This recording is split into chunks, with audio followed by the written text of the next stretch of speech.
Bonsoir à tous et à toutes. Merci pour votre présence à cette conférence qui est organisée par le collectif Paix et Justice au Proche-Orient.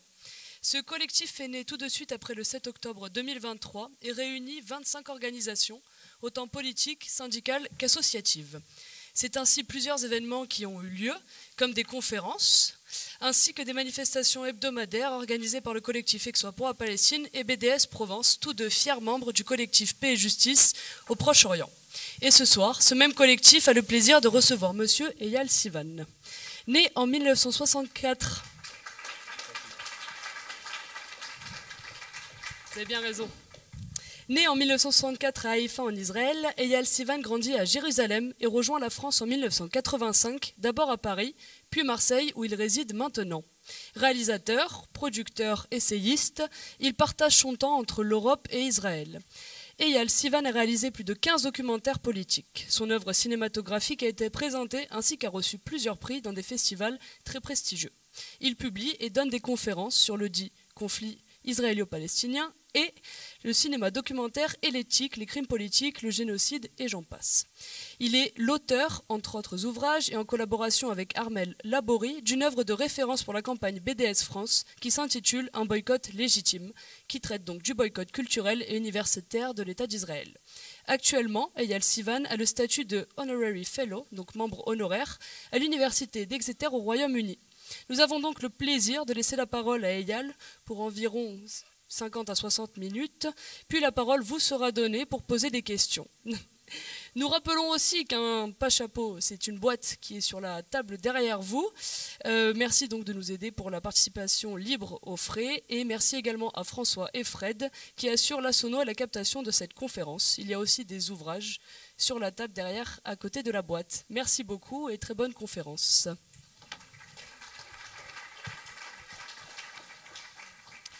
Merci beaucoup. Quand on m'a invité à donner cette conférence,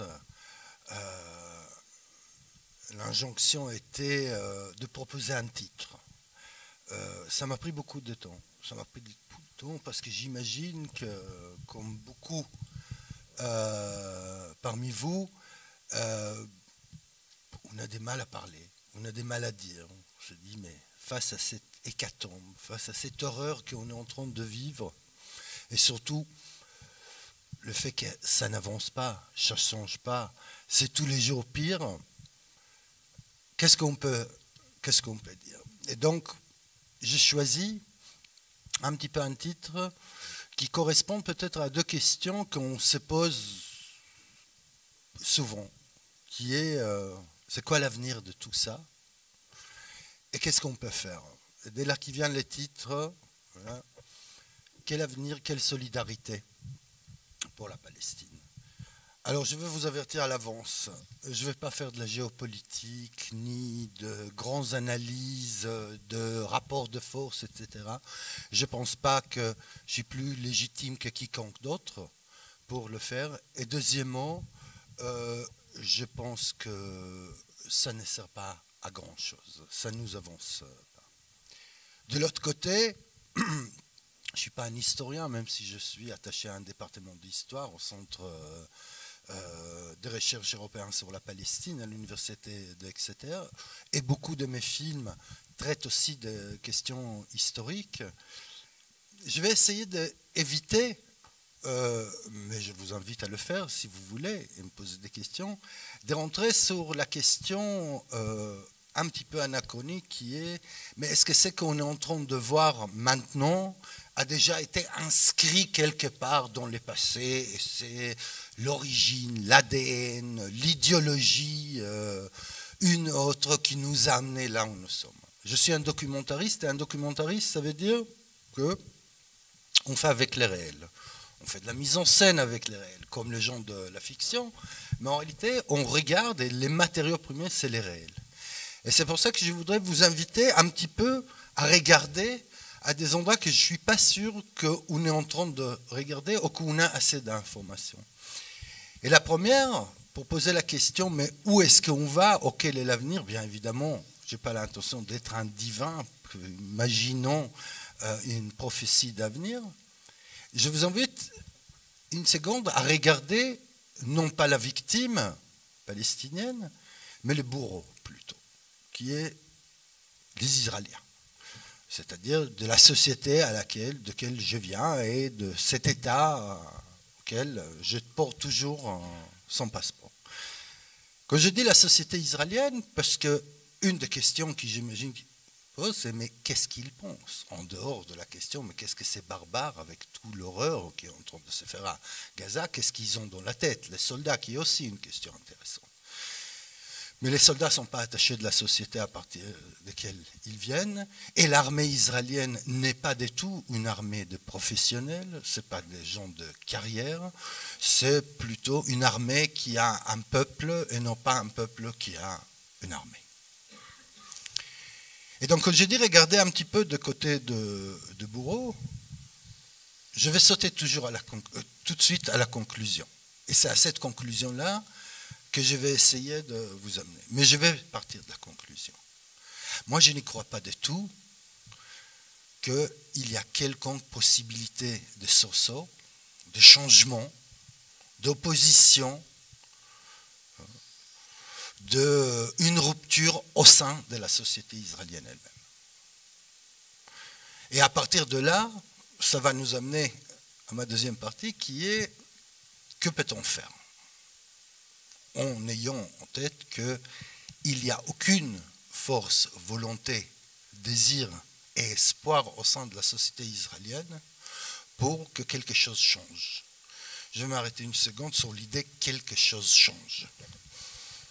Je vais vous emmener au 6 octobre 2023. Le 6 octobre 2023, si on aurait essayé de faire une réunion comme ça, à mon avis, on serait trouvé avec 10 personnes. La question de la Palestine n'existait plus. On ne s'intéressait pas,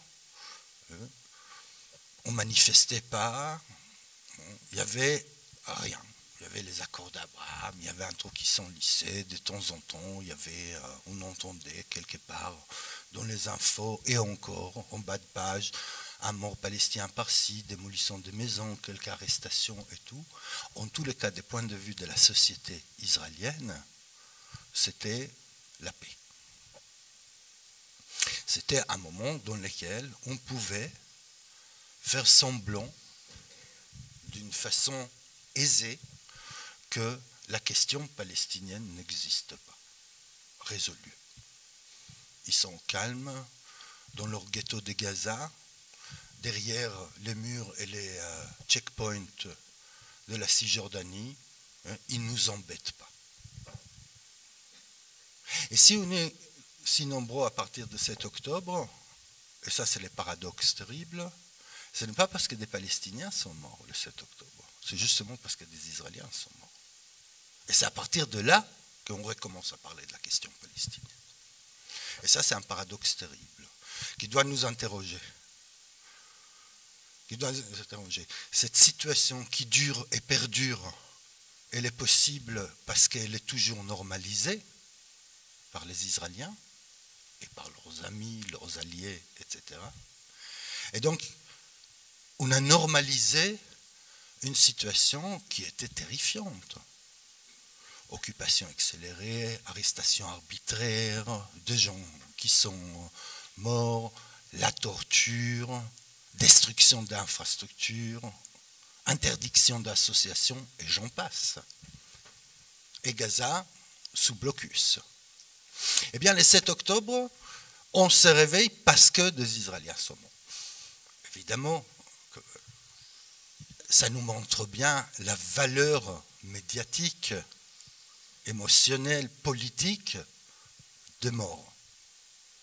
Ce n'est pas les morts palestiniens qui ont fait les titres, c'est les morts israéliens qui ont fait le titre dans ces attaques qui étaient d'une extrême violence. Cette extrême violence, elle est venue, et peut-être la chose qui la symbolise le plus, c'est la fête, le festival qu'il y a eu au bord de la barrière de sécurité avec Gaza. Il se trouve que pendant 15 ans, dans mes petites vacances de mes postes universitaires, j'allais enseigner dans un collège universitaire israélien. qui s'appelle le collège Sapir et se retrouve à 2 kilomètres à peine de la barrière. Et les étudiants de collège Sapir faisaient déjà, en 2010, 2012, 2013, ils faisaient déjà ce genre de fête sur la barrière. Et ça symbolisait l'insouciance et les sentiments profonds de sécurité et de paix des Israéliens.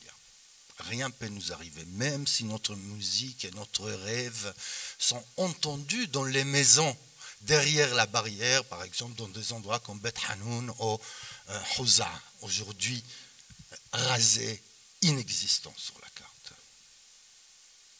L'attaque de 7 octobre était d'abord et avant tout, après les victimes, était l'attaque contre l'insouciance israélienne. Tout d'un coup, ils sont venus de nulle part. C'était les retours de refoulés pour la société. Qu'est-ce qui s'est passé? Pourquoi? Tout allait bien, on vivait bien, on faisait la fête, la bourse de Tel Aviv explosait. Aujourd'hui, acheter une maison à Tel Aviv, ça coûte plus que l'équivalent au mètre carré qu'à Paris. C'est un pays extrêmement cher. Pourtant, ça allait bien. On regarde sur les sondages internationaux, 3e pays dans lequel les gens sont les plus heureux. Dans les derniers sondages économiques de la société israélienne, on pose la question, l'année prochaine, vous voyez votre avenir économique pire, pareil, meilleur, majorité écrasante, meilleur, 68%, meilleur. Et là, on parle d'aujourd'hui, on ne parle pas des 6 octobre. Donc la société israélienne a pris un coup terrifiant contre son insouciance. Tout d'un coup, on ne pouvait plus faire semblant que la question palestinienne n'existait pas. Cette question qui a été absente pendant 4 ans de manifestations gigantesques contre le gouvernement Netanyahou, mais pas à cause de l'occupation, pas à cause de la colonisation, contre le gouvernement Netanyahou, contre la réforme juridique, atteinte à ce qui appelait les manifestants à la démocratie. À la démocratie. Dans un pays dans lequel 50% des sujets gouvernés, je ne dis pas citoyens, je dis mais 50% des sujets gouvernés n'ont aucun droit civique quelconque. C'est ça qu'on appelle l'apartheid. Eh bien, on luttait pour la démocratie. Pas atteinte à la démocratie, oui, à la démocratie d'une partie de la population, un petit peu majoritairement, un tout petit peu majoritaire, qui sont les judéo-israéliens, ou les Israéliens juifs, si vous voulez. Eh bien, et ça, c'est l'opposition. Donc pendant 4 ans, la question palestinienne n'existe pas dans toutes les manifestations. Et on manifeste contre l'atteinte à la démocratie. C'est-à-dire, on manifeste pour la préservation de ce privilège, qui est peut-être la définition même de situation d'apartheid. Un qui ont le privilège par rapport à l'autre inscrit comme légal, cette discrimination légalisée. Discrimination, on connaît ici aussi, mais là-bas, c'est la discrimination légalisée, légiférée, pratiquée par ce système extraordinaire qui s'appelle territoire occupé. Donc, c'est une situation dans laquelle on tient quelque chose qui a l'air de provisoire et on crée une séquence temporelle qui s'appelle les provisoires permanents. Et les provisoires permanents permettent de légitimer d'un côté, a priori, et de justifier a posteriori, que certes, ils n'ont pas de droit pour l'instant, que l'accaparation de terre, la colonisation, le vol, tout, n'est que provisoire. 60 ans de provisoire, sur une existence de 77 ans. C'est-à-dire que les provisoires priment sur ce qui est considéré comme les pérennes, comme les définitives. 17 ans seulement sont passés entre la création de l'État d'Israël, la Nakba, et la levée et l'occupation des territoires. Mais à l'intérieur de ces 17 ans, il n'y avait qu'1 an et demi dans lequel il n'y avait pas un régime militaire au sein du pays. Parce que dès la création de l'État d'Israël, jusqu'en 1966, fin 65-66, il y avait un régime militaire sur la minorité palestinienne qui est restée à l'intérieur du pays depuis 1948. Donc la pratique des régimes militaires sur une partie du pays et des régimes de privilèges sur l'autre n'est pas née avec l'occupation de 1967, elle est née avec la création même de l'État. Elle est inscrite. Et elle est inscrite d'autant plus qu'elle est inscrite dans sa définition, parce que c'est un État, d'après sa propre définition, un État juif et démocratique. Alors il y a des gens qui essayent de plaider qu'il n'y a pas d'autonomie entre juifs et démocratique, comme diront certains que c'est comme être français et démocratique. Sauf que on les oppose à un autre parallèle. Soit, sauf qu'on n'est pas né forcément français, on les devient à sa naissance, par naturalisation, etc. Mais est-ce qu'on considérerait de la même façon, par exemple, un État masculin et démocratique, légiférer autant que tel? Tout de suite, il va y avoir une partie de la salle qui va dire et nous, c'est ça.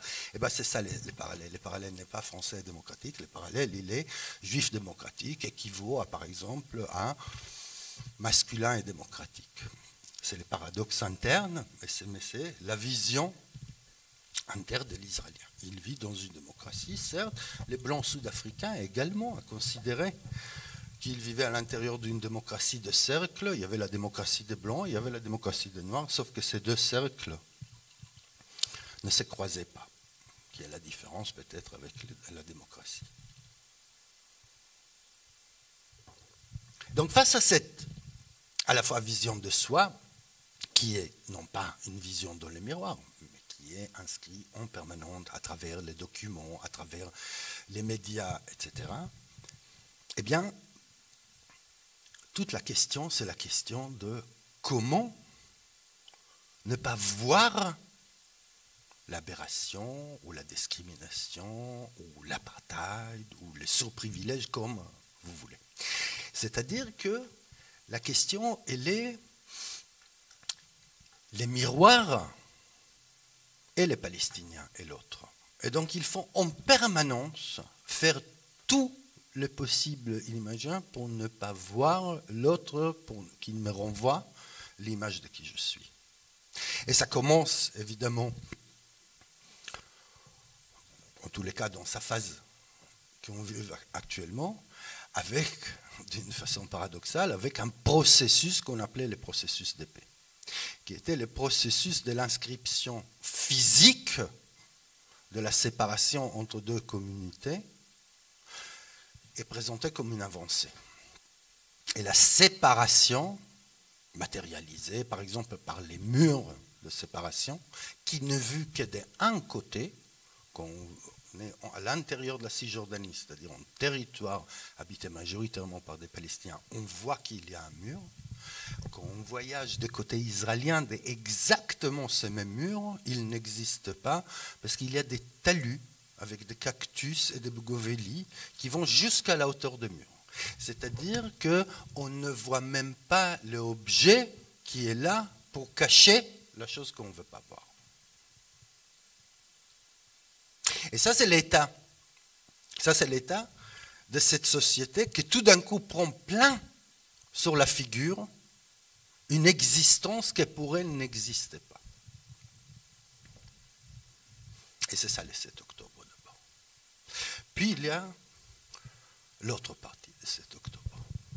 Et l'autre partie de 7 octobre qui est la défaite terrifiante de cette chose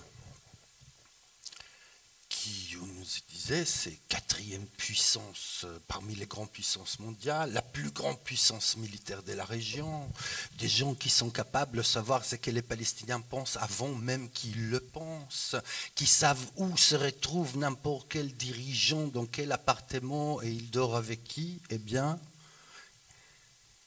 tous les systèmes des alertes, des alarmes, d'espionnage, de drones, de caméras, des technologies, des milliards ont été pulvérisés dans une séquence qui est historique, qui est la guerre de low-tech contre l'high-tech. Ce qui a défendu certains des Israéliens était que la poignée de leurs portes fermait bien les abris. Pas qu'il y avait des drones et des caméras. Les low-tech face à l'high-tech. Et que, la même chose de l'autre côté. On peut pulvériser les systèmes de surveillance israéliens en utilisant les moteurs de voitures de jouets d'enfants à lesquels on met 2 hélices et ça fait des petites bombes et poste par poste, caméra par caméra, on les fait exploser, on ne les voit pas venir. Ces trucs gigantesques et tout, il est pulvérisé. Rien. 48 heures de chaos total. On ne sait pas où mobiliser les unités, des hélicoptères qui vont, qui tirent sur tout ce qui bouge, des unités qui ne trouvent pas la clé pour les armes et tout. L'armée israélienne, invincible, énorme. Mais ça, on peut ironiser.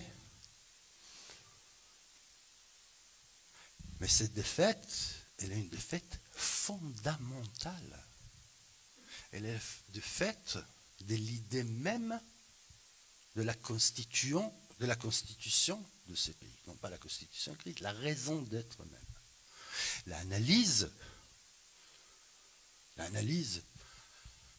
à la fois des mouvements qui a fait naître cet État et de ceux qui l'ont soutenu était que cet État est la réponse au judéocide européen. C'est-à-dire que si le judéocide, ce que certains aiment appeler la Shoah, je peux m'expliquer pourquoi moi je n'utilise pas ce mot-là. Le judéocide était possible parce que les Juifs n'avaient pas les moyens de l'autodéfense, eh bien il faut leur donner les moyens d'autodéfense sous la forme d'un État. Je dis ça, c'est le prétexte, c'est la raison. Et cet État va constituer une armée qui est l'armée juive, qui sera le bouclier pour prévenir un autre génocide, ou une autre Shoah, comme ils disent. Et l'armée israélienne et les forces de sécurité devaient être les garants de ça, c'est-à-dire que l'État d'Israël et les mouvements sionistes qu'il a constitués, il a une défaite sur sa raison d'être même, puisque c'est eux qui ont commencé à nous dire le lendemain, pas seulement eux, leurs amis, comme le président Macron, les médias, qu'il s'agit de jours les plus meurtriers après la Shoah, voir que c'est une mini-Shoah. Et donc ça s'est retourné contre eux. C'est-à-dire que l'État a perdu sa légitimité. En tous les cas, aux yeux de ses citoyens, l'État ne peut plus défendre là où c'est sa raison même d'être. Puisque les paradoxes extraordinaires, c'est que l'endroit le plus dangereux pour les Juifs dans le monde, c'est dans l'État juif. L'endroit dans lequel il y a plus de gens morts qui subissent des violences, puisque aussi ils sont juifs, il se trouve qu'ils sont juifs, c'est dans l'État juif, c'est-à-dire échec total de sa raison d'être même. Un sentiment de désespoir terrible, surtout l'éducation que nous avons reçue. Il n'y a jamais eu dans l'histoire de l'État d'Israël une bataille qui s'est déroulée à l'intérieur de frontières considérées légitimes sur le plan du droit international, à l'intérieur du pays. toutes les batailles qu'Israël a menées en 77 ans, c'était en dehors de ses frontières. C'est la première fois. Et en plus, contre qui? Contre une population et une résistance armée qui, depuis l'occupation de 1956 de la bande de Gaza, cette occupation provisoire jusqu'à aujourd'hui, on peut écrire des dizaines de pages de qualifications animales, bestiales et autres de cette population par les discours politiques israéliens, commençant par Moshe Dayan dans les années 50, qui dit « Gaza est un nid de frelons ». Et de frelons, on passe au rat, et des rats à la vermine, et de la vermine au cafard, etc. Et j'en passe. Donc c'est là, les nuisibles, comme on dit en français, ils arrivent à la fois à mettre en défi l'armée israélienne et sa puissance, et deuxièmement, porter atteinte à la raison d'être même de l'État. Une partie de la population va vite faire les calculs, et depuis le 7 octobre 2023, 2024, 97 000 en 2024, 83 000 en 2023, Israéliens quittent Israël. C'est beaucoup pour une population de 5,5 millions de la communauté judéo-israélienne, si vous voulez. Donc ça, c'est une forme de désespoir. Et on parle.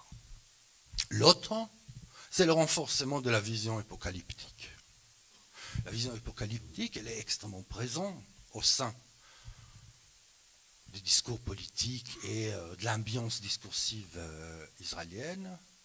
D'abord, c'est le mythe de Masada, cette montagne dans la colline, dans les déserts de Juda, pendant l'occupation de l'Empire romain sur la Judée, un petit noyau des dernières qui vont se barricader sur la montagne, et quand les armées avancent, il faut un suicide collectif, femmes, hommes, enfants, etc. Les mythes de Masada, extrêmement présents, à la fois dans l'éducation israélienne, à la fois par le fait que les soldats des unités spéciales prêtent serment sur le mont Masada, par exemple, etc. Avec les slogans « Masada ne tombera pas une deuxième fois ». Sous-entendu, elle peut tomber. Ça, c'est un. Mais l'autre, encore pire, c'est que ces pays sont puissants, très très puissants. Il a l'arme nucléaire. Il a un grand programme nucléaire. Merci les Français, la France, pour avoir bâti les programmes nucléaires israéliens. C'est la France qui l'a bâti. Et les programmes nucléaires israéliens, dans lesquels on dit qu'Israël possède 200 têtes nucléaires, il a un nom. Il s'appelle l'option Samson. Ça, c'est le nom de programme nucléaire israélien. Alors, pour ceux qui ne connaissent pas la Bible, Samson, c'est cette personne attrapée par les Philistins, quand on enlève les yeux, on l'attache avec des grands chaînes. Il était très grand, chez nous on l'appelle Samson le héros, on apprend ça à l'école. Il décide en dernière sursaut de vie, comme ça, de pousser les colonnes de temple sur lesquelles sont en train de festoyer les Philistins. Et il se suicide en disant « Je mourrai avec les Philistins ». Ça, c'est un autre mythe très très important. Et on intitule les programmes nucléaires israéliens, c'est-à-dire les moyens de dissuasion, mais aussi l'arme ultime, comment on l'intitule, l'option Samson. C'est-à-dire que dans la mythologie et dans les discours israéliens, si vous voulez sionistes, parce qu'il va au-delà d'Israël, l'autodestruction violente, elle est intégrée. C'est-à-dire, au dernier recours, on va faire un tel mal, même s'il nous importe nous-mêmes, en tous les cas, les suicides est l'option rédemptrice. C'est pour ça que je dis, il y a une partie, on a parlé des désespérés, ceux qui vont partir, il y a une partie qui va se réfugier dans cette idée apocalyptique, à la fois le suicide, on n'a pas le choix, on va attaquer l'Iran, et on va attaquer le Yémen, et on va attaquer ça, et demain s'il faut, on attaque les Sudans, etc., et on traite tout le monde d'antisémite et tout, et on sera seul, et on s'en fout, c'est d'ailleurs le discours de la semaine dernière du Premier ministre israélien, on sera Sparte, il dit, Sparte. Il n'a pas dit à sa population, plutôt ignare, que Sparte a duré 33 ans. Mais c'est intéressant. Lui, il connaît l'histoire. Fils d'historien, il fait beaucoup référence à l'histoire, il connaît. Donc il savait de quoi il parle. Il condamne Israël à 33 ans d'existence de Sparte. Mais il y a, dans cette même mouvance apocalyptique, il y a ceux qui ont vu dans les 7 octobre un signe de rédemption. Parce que c'est la possibilité, on a reçu la légitimité de l'élimination finale et totale de l'ennemi. Ça a été utilisé pas seulement par des religieux. Et les références à une idée biblique qui est l'extermination d'Amalek, qui signifie l'ennemi, a été utilisée par les présidents, les premiers ministres, et j'en passe les autres tobés qui siègent dans le Parlement israélien. Donc, on a cette mouvance-là, elle est extrêmement présente, active, et elle a des responsabilités. Elle est représentée par des ministres tels que Smotrich, ministre de l'économie, Ben-Gvir, ministre de l'Intérieur, chargé de la police, de prison, etc., par la ministre de l'Héritage, par les vice-présidents de Parlement et autres. Mais il y a entre les deux la société israélienne dans sa majorité, qui voudrait que ça s'arrête. Elle voudrait que ça s'arrête, que ça suffit, que c'est trop, qu'on ne peut pas continuer à l'infini faire des services militaires de réserve. Tout Israélien qui a fait l'armée fait 45 jours jusqu'à 45 jours de service militaire obligatoire de réserve, jusqu'à l'âge, ça dépend des unités, etc. Il y a des gens qui ont fait déjà 300, 400, 500 jours en militaire. Des gens qui ne sont pas des militaires de carrière, font partie de la réserve. La réserve israélienne représente environ 200 et quelques mille soldats. Il y a 130 000 qui sont engagés à Gaza, par des différents vagues. Donc il y a toute cette grande mouvance de la société israélienne qui disent on aimerait que ça s'arrête. Ça suffit maintenant. Et en plus, on est en train de perdre les otages, qui est la seule chose qui intéresse la société israélienne. La société israélienne ne s'intéresse pas à la victime. Et là, d'une façon préhachée, prête à porter de la rhétorique, à répondre à n'importe quelle question. C'est le Hamas qui utilise la population comme bouclier, c'est les organisations internationales qui ne veulent pas laisser rentrer la nourriture, ils se cachent dans des endroits, ça, etc. C'est-à-dire, vous les connaissez, on les entend au rituurnel sur les médias français, etc.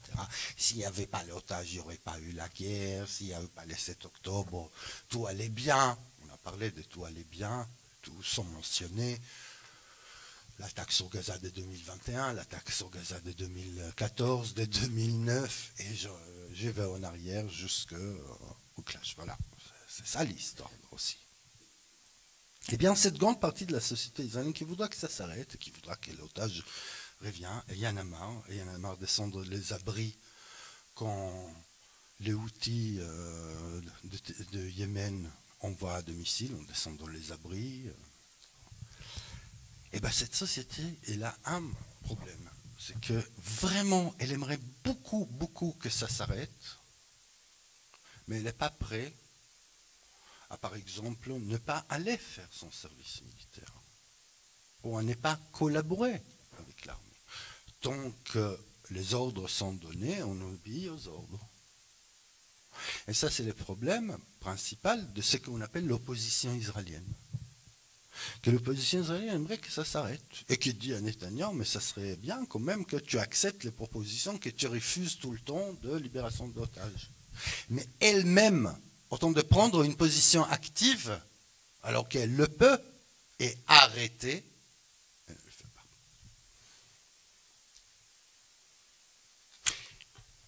Et à partir de ça, de ces constats-là, de ces trois, et ça c'est la masse de la société israélienne, on passe à la question, mais qu'est-ce qu'on peut faire dans ces conditions? Pour conclure, en réalité, avec l'avenir.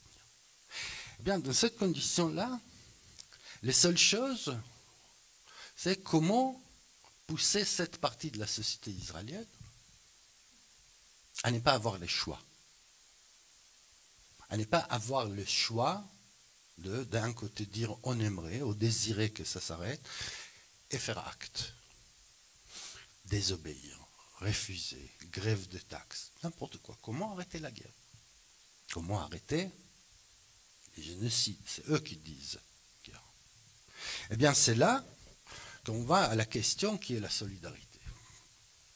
Et que j'ai appelé ça la solidarité, qui est la question qu'est-ce qu'on peut faire?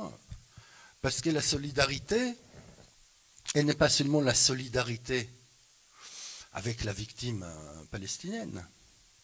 Elle est une solidarité qui est vis-à-vis de, par exemple, notre solidarité avec ceux qui encore parlent au nom du droit international. C'est aussi une solidarité. Alors la solidarité se divise en plusieurs parties. La première, c'est bien évidemment l'aide aux victimes. C'est l'humanitaire, c'est la charité, c'est important. C'est important. Les gens veulent quitter Gaza, les gens ils ont besoin de se nourrir, les gens ils ont besoin de ces associations qui travaillent à dessaler l'eau, etc., etc. Les organisations humanitaires font pression à leur manière et ont besoin de solidarité. Mais ceci, c'est la solidarité qui est évidemment que chacun de nous peut activer, mais qui est une solidarité qui considère que l'idée politique se résume à l'idée humanitaire. Sachant que la question palestinienne, justement, ceux qui ont l'intérêt à la réduire à une question humanitaire, c'est les Israéliens. Parce que ça veut dire que ce n'est plus une question politique. C'est une question à portée humanitaire. Et c'est pour ça que l'idée d'affamer la population n'est pas seulement l'idée de les faire mourir, parce que c'est quand même pas très efficace, tuer des gens par la faim. Les chiffres sont petits, il faut de très grandes famines organisées, etc.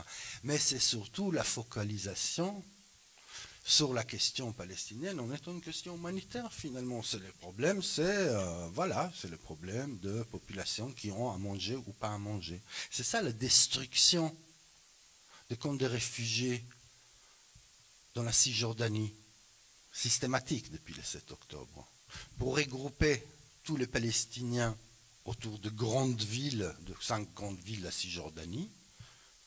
L'idée, c'est créer, transformer ces réfugiés, qui sont une question politique et non pas humanitaire, dans une question de quartier de grandes villes. Et donc ça devient le problème des quartiers. Donc ça devient une question socio-humanitaire. Donc ça c'est la question humanitaire. La deuxième, c'est la question de dire, mais si il y a une part encore majeure de la société israélienne qui ne bouge pas, qui n'agit pas contre et qui participe d'une façon active, c'est parce qu'elle a encore des privilèges à le faire. Sinon, elle ne le ferait pas. Et donc la question de la solidarité politique aussi, c'est comment porter atteinte aux privilèges des Israéliens. Les premières, évidemment, ça serait les sanctions internationales. Finalement, qu'est-ce que sont les sanctions internationales? On fait des sanctions contre l'État, on affaiblit l'État, et ça ruisselle, comme dit l'autre, hein, à l'intérieur de la société, et donc on fait peser, c'est ça, les sanctions internationales. Sanctions internationales est un outil extrêmement banal dans les relations internationales. Il est utilisé en permanence. Il y a 36 pays, peut-être maintenant un petit peu moins, sur la liste des pays qui sont sous sanctions ou embargo, ou les deux, de l'Union européenne, par exemple. De différentes raisons. Israël n'est pas sur cette liste. Mais on voit bien que la question des sanctions contre Israël, qui sont les sanctions internationales, arrêt des livraisons d'armes, question de la dépendance économique, 70% de produits, 70% d'exportation israélienne, 70% d'exportation israélienne vers l'étranger, c'est l'Europe, c'est pas l'Amérique. Eh bien, il y a les sanctions internationales. Sauf que les sanctions internationales, ce n'est pas ni vous ni moi qui pourront le décider. Mais on peut forcer, on peut demander, on peut plaider, on peut manifester pour les sanctions internationales. Mais les sanctions internationales, ce n'est pas seulement une punition, et c'est ça l'autre part de la solidarité, c'est-à-dire la solidarité avec ceux qui croient encore dans le droit international. C'est-à-dire, qu'est-ce qu'on dit quand on dit sanctions? On dit employer le droit international. C'est-à-dire, il y a aujourd'hui un pays que plus que n'importe quel autre pays s'en fout complètement du droit international et il est en train de, dans les faits, dans la marche, il est en train de le réécrire pour les autres. Ce n'est pas notre intérêt.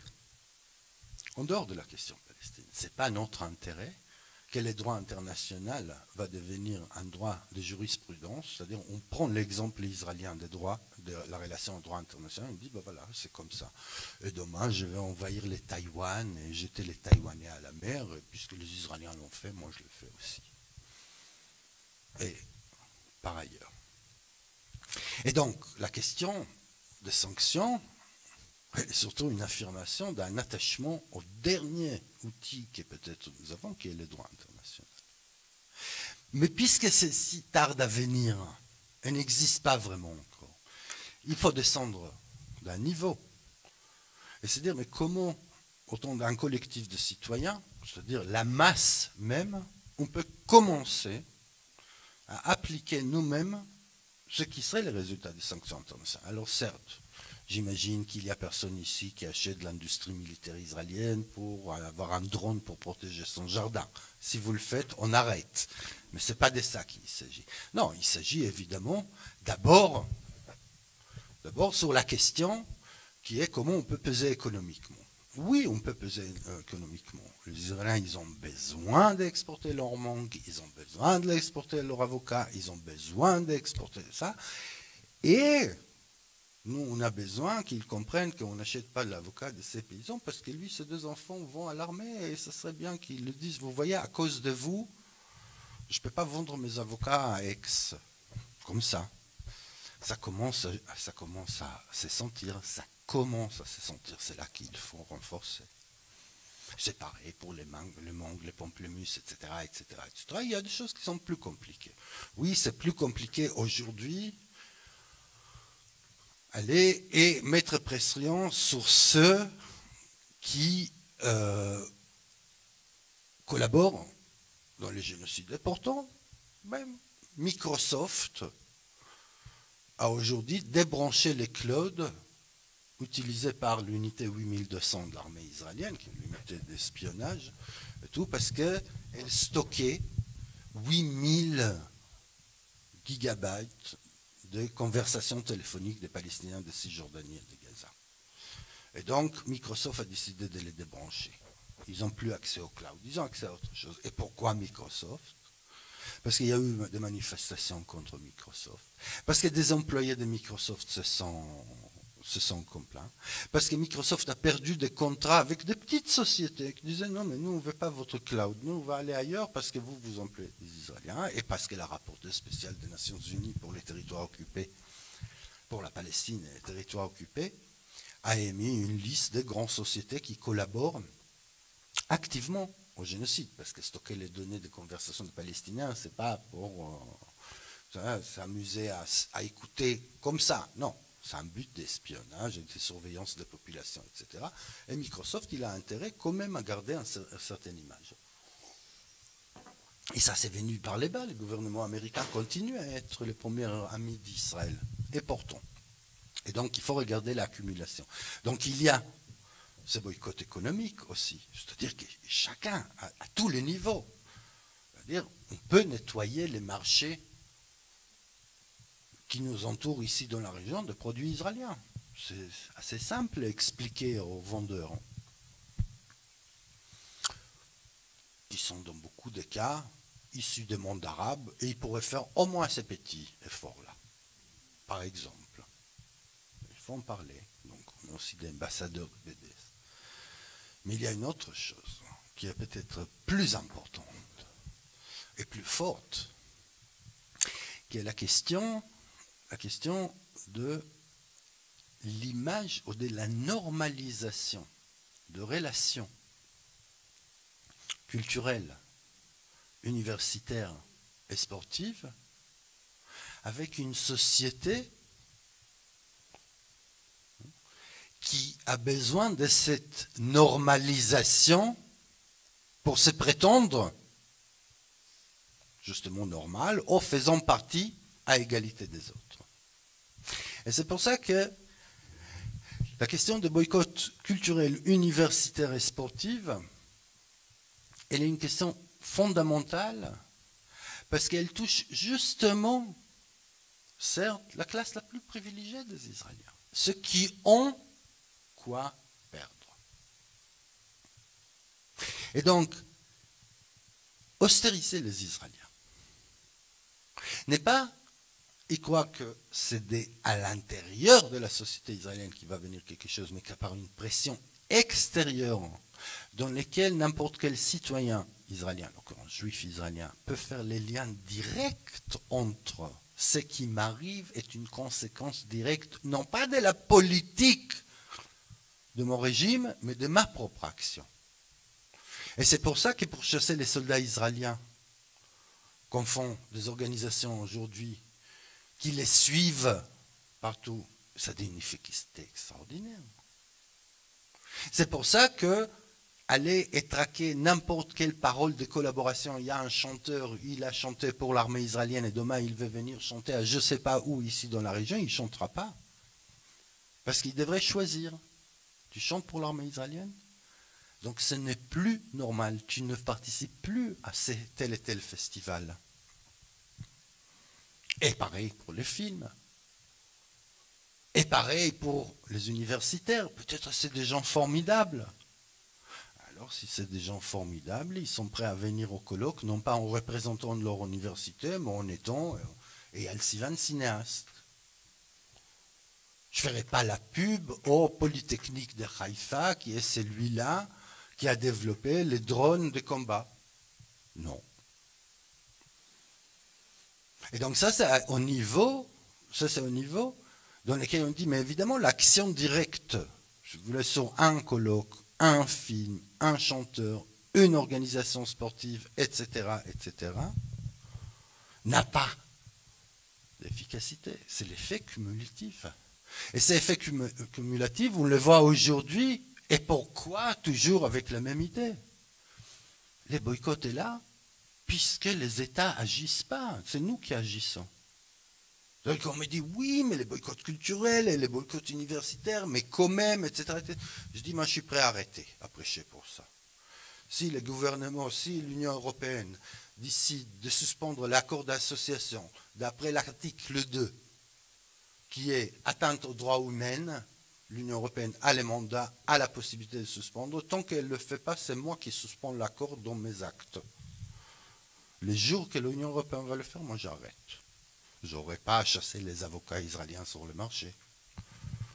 Je n'aurai pas à participer à des pétitions en disant ce film, il est boycottable, peut-être il est formidable, et peut-être il est extrêmement critique de la société israélienne, et peut-être c'est un film sulfureux, etc. On n'est pas une organisation qui fait de la censure par rapport aux contenus. On dit si c'est si radical, dénonciateur, machin, truc et tout, pourquoi tu prends de l'argent israélien dans ces cas-là pour le faire? Pourquoi tu fais la pub au ministère de la Culture et des Sports et au Fonds de cinéma, etc., si tu es un dissident? Parce que c'est à ça qui sert, au moins sur cette frange de la société plutôt privilégiée, à faire pression. Donc, vous avez d'autres choix. Il y a d'autres choix. Oui, l'idée, elle est de dénormaliser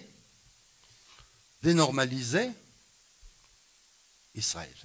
Dénormaliser jusqu'au point, qui va être peut-être mon dernier avant d'essayer de passer à cette question d'avenir, qui est jusqu'à dénormaliser même ce qui est en train de devenir peut-être la chose la plus perverse de la situation que nous vivons, c'est qu'aujourd'hui on s'est satisfait de fait, on considère, je dis on, c'est-à-dire ceux qui se définissent comme de pro-palestiniens ou pour la paix ou dans la solidarité, etc., etc., on considère que reconnaître que le génocide est un génocide est un succès formidable. Mais ça porte en lui un autre danger. C'est que la bataille s'arrête à la reconnaissance du génocide comme un génocide. Et la reconnaissance du génocide va venir surplanter l'action contre le génocide. On a gagné, ils disent que c'est génocide, et machin veut dire des génocides. Et on a un exemple. La reconnaissance de l'État palestinien. Combien de gens ont perdu la voix, combien de bois on a coupé en faisant des tracts pour la reconnaissance de l'État palestinien.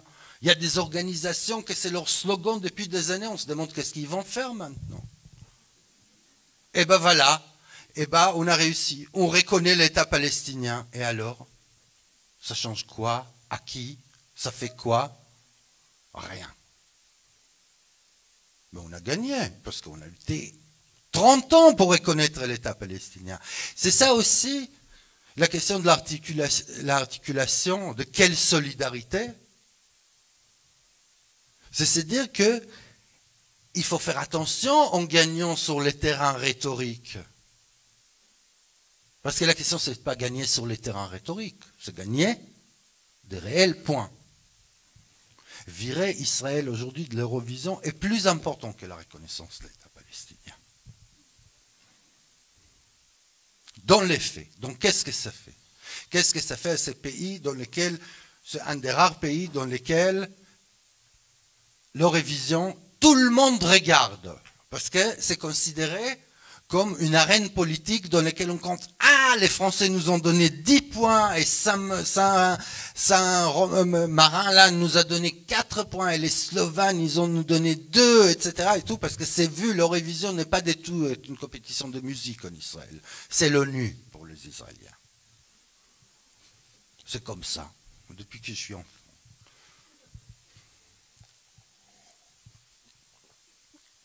Donc oui, je le dis, et je le dis sérieusement, virer Israël aujourd'hui des compétitions sportives et de l'Eurovision, c'est plus important que la reconnaissance de l'État palestinien.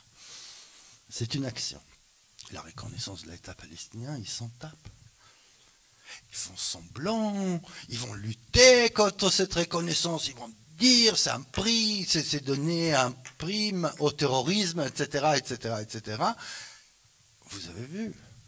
Une semaine où on parle de la reconnaissance de l'État palestinien, c'est une semaine qu'on ne parle pas de génocide à Gaza.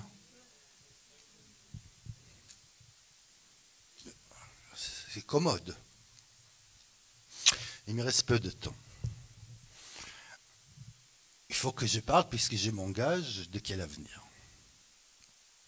Ben, j'ai dit, de certaine manière, l'avenir dans lequel nous pouvons voir, c'est une marche apocalyptique de la société israélienne.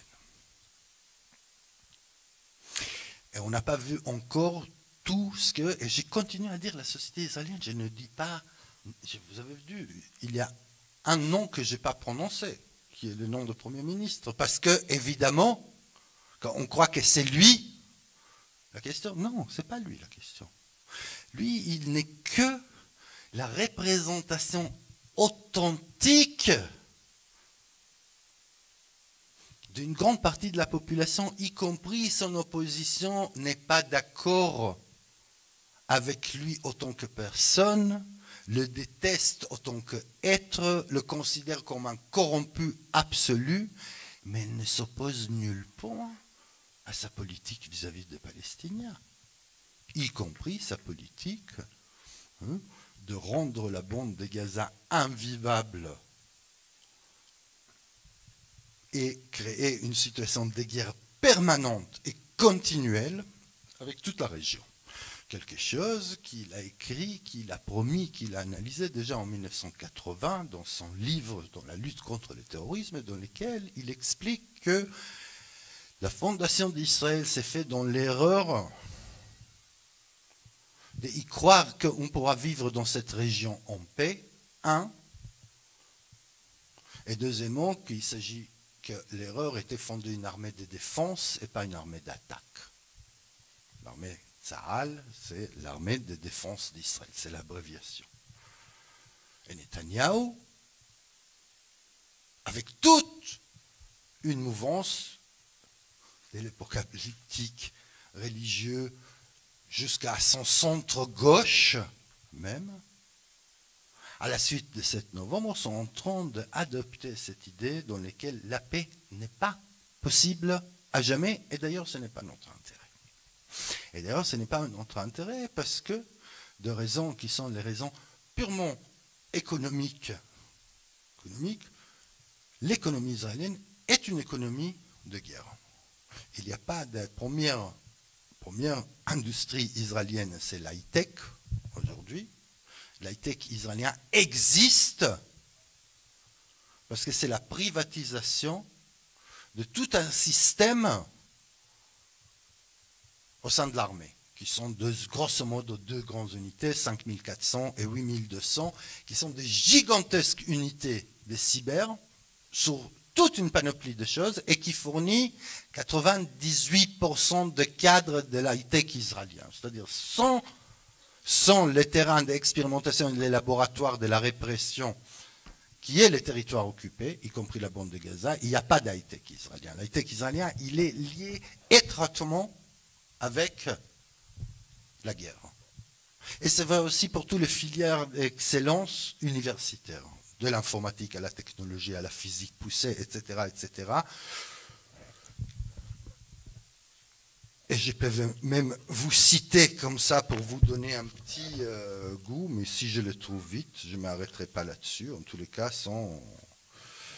c'est dans notre livre « Un boycott légitime »,